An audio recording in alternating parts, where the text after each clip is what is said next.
Once upon a time, in a world very much like ours, the rules of the game suddenly changed. What happens when the village's most famous orchard refuses to accept the only money everyone has ever used? And what does it mean when the town's most trusted weather chalkboard is suddenly flipped upside down? Welcome to the Geopolitical Storybook. Today we have two tales that might sound like bedtime stories, but they actually hold the secrets to the shifting global power of the petrodollar and the ultimate warning sign of an economic recession. Gather around. Let's open the book.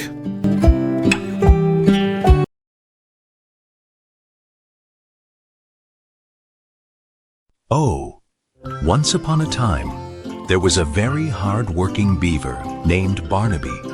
He owned the largest dam in the forest and created beaver vouchers, bright green slips of paper he used to buy apples from the bears, berries from the birds, and timber from the squirrels. For years, everyone in the forest happily accepted them because Barnaby promised they could always be exchanged for shiny gold coins kept deep inside his central dam. The entire forest economy ran on Barnaby's green paper. One bright morning, Boris, the biggest bear in the northern sector, arrived at the dam with a massive harvest of fresh honey. Here is your honey, Barnaby. That will be 10 green vouchers. Boris said, scratching his head. Barnaby reached into his pockets and pulled out the paper. But Boris looked away. You know what, Barnaby? I don't want your green papers anymore. Barnaby almost fell into the water from the shock. What do you mean? You've always used them. Every time I go to your market, the apples cost more vouchers than before. Plus, you keep printing endless vouchers just to fix the toys of all your beaver cousins. Your paper doesn't hold its value. Boris grumbled. From now on, if you want my honey, you pay me with the gold pebbles from the panda family or directly with real timber. I am tired of paper promises. Soon, the birds and squirrels overheard the argument. Boris doesn't want the green vouchers anymore. They chirped in a panic. The fear spread rapidly. If nobody wanted Barnaby's vouchers, the central dam would become useless, and his grand forest empire would collapse. Barnaby knew he couldn't force Boris to use his paper. So, he used his wits. He called a grand assembly in the forest clearing. Listen, everyone! Barnaby announced. It is true I have issued many vouchers, but my dam remains the safest infrastructure in this forest. Building a new one takes years. Let's make a deal. I will strictly limit how many vouchers I print. Furthermore, anyone who uses my dam's water canals to transport their goods will get a massive discount if they pay with green vouchers. The animals whispered among themselves. Barnaby's canals were the fastest routes. Without them, carrying fruit across the forest took 3 times as long. Boris crossed his arms, thinking it over. Fine, Barnaby. I will use your vouchers only to pay for passage through your canals. But I will keep trading the rest of my honey for the panda's gold. Barnaby sighed with relief. His absolute monopoly was over. But by making his canals indispensable and promising to protect the value of his paper, he saved his business and kept the forest economy from collapsing. The moral: confidence and value cannot be imposed by force forever. They must be nurtured by keeping promises and offering solutions that others genuinely depend on. This story serves as a direct analogy for the de-dollarization of the global economy and the transition toward a multipolar financial system. What is the petrodollar and how did it work? In 1974, the United States Barnaby struck a historic deal with Saudi Arabia, Boris and OPEC. The agreement dictated that Saudi Arabia would price and sell its oil exclusively in US dollars, the green vouchers, in exchange for American military protection and weapons. Consequently, the entire world was forced to accumulate US dollars in their foreign exchange reserves just to buy energy. This granted the US an artificial, practically infinite global demand for its currency, allowing it to print money to finance massive deficits without triggering immediate hyperinflation. The current conflict: cracks in the monopoly. The story reflects the structural fracturing accelerated by recent geopolitical events, such as the 2022 sanctions on Russia and the expansion of the BRICS plus bloc. Nations like China, the Pandas, India, Russia, and Saudi Arabia itself are actively breaking this monopoly. Local currency trade: Saudi Arabia and the UAE are now accepting Chinese yuan and Indian rupees in exchange for crude oil. Loss of trust: weaponizing the dollar by freezing Russian foreign reserves signaled to non-Western nations that fiat currency held in foreign banks is a geopolitical risk. This has triggered a record-breaking surge in physical gold accumulation by global central banks. What does this mean for the US economy? De-dollarization will not happen overnight, just as Barnaby did not lose all his influence instantly. However, it represents a profound structural shift: imported inflation. As global demand for the dollar decreases, trillions of dollars circulating abroad will slowly repatriate into the domestic US economy, keeping long-term inflationary pressures higher for longer interest rates. To keep Treasury bonds attractive to foreign investors who are no longer forced to buy dollars, the Federal Reserve must maintain higher interest rates. This increases the borrowing costs for US consumers, mortgages, and the servicing of the massive national debt. A multipolar system. The dollar is transitioning from an absolute global hegemon to a competitor in a fragmented financial landscape where tangible resources, commodities and gold are reclaiming ultimate priority.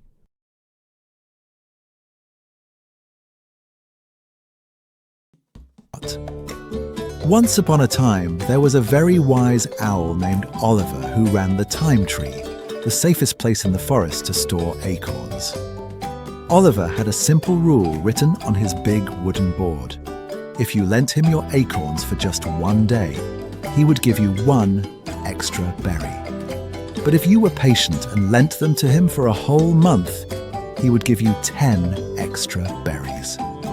It made perfect sense, and all the animals were happy to wait longer for a bigger reward. One Tuesday, Felix the fox trotted up to the Time Tree and noticed something bizarre. The squirrels were chattering nervously, clutching their acorns tightly. I need my acorns close to me, squeaked a frantic squirrel. I'll only lend them for a single day, and you better pay me a huge reward. Oliver the owl sighed and erased his wooden board. Look at this, Felix, Oliver hooted, pointing with his wing. Felix gasped. The numbers were entirely backwards. Wait a minute. Felix said, squinting. You are paying 10 berries if I lend you acorns for just one day, but only 2 berries if I leave them for a month. That's completely upside down. Why would I lock them up for a month just to get less? because, whispered Oliver, looking at the dark, heavy clouds gathering over the mountains. everyone is terrified of tomorrow. Nobody wants to plan for next month. Felix didn't just stand there confused. He used his wits. He realized that the upside-down board wasn't a silly mistake. It was an alarm bell. If the smartest animals in the forest were too scared to make long-term plans, a massive storm was definitely coming. Instead of lending his acorns for short-term greed, Felix ran home, reinforced his burrow, and gathered extra firewood. 3 days later, The worst blizzard the forest had ever seen struck. Many animals were caught off guard and shivering, but Felix was warm, safe, and fully prepared. All because he knew how to read the upside-down board. The moral: when the rules of the game suddenly turn upside down, it is usually a warning. The smartest move isn't to chase quick, chaotic rewards, but to pay attention to the signs and prepare for the storm.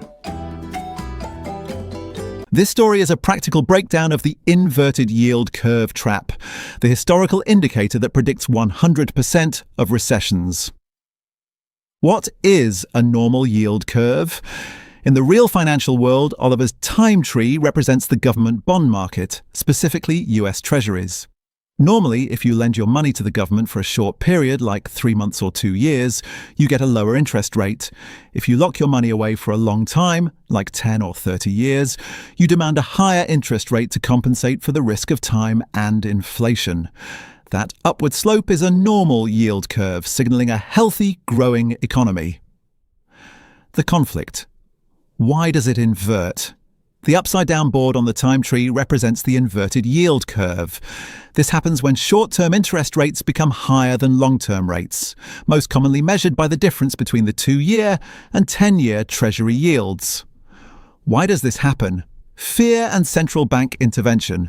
When investors smell trouble, central banks like the Federal Reserve usually hike short-term rates to fight inflation or cool down an overheating economy. Flight to safety.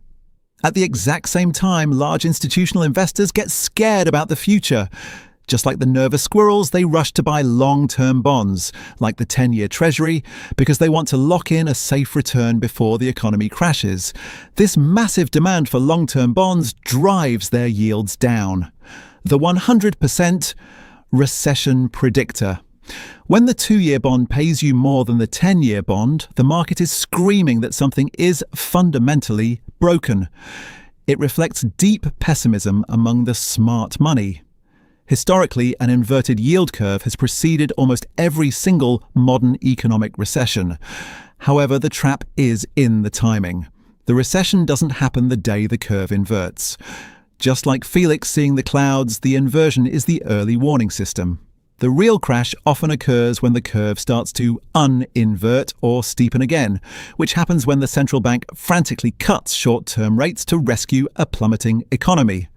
What does this mean for the smart investor? Seeing an inverted yield curve shouldn't cause panic. It should prompt preparation. It is the signal to build liquidity, accumulate cash or cash equivalents to take advantage of upcoming market discounts when assets drop in price. Avoid bad debt. Stay away from variable rate loans and credit cards, as short-term borrowing costs are at their most painful. Shift portfolios. Move away from highly speculative debt-dependent companies and rotate into defensive sectors or safe haven assets. And so, the pages turn. Barnaby's orchard taught us that no currency stays the king forever, just like the shifting petrodollar in our real world.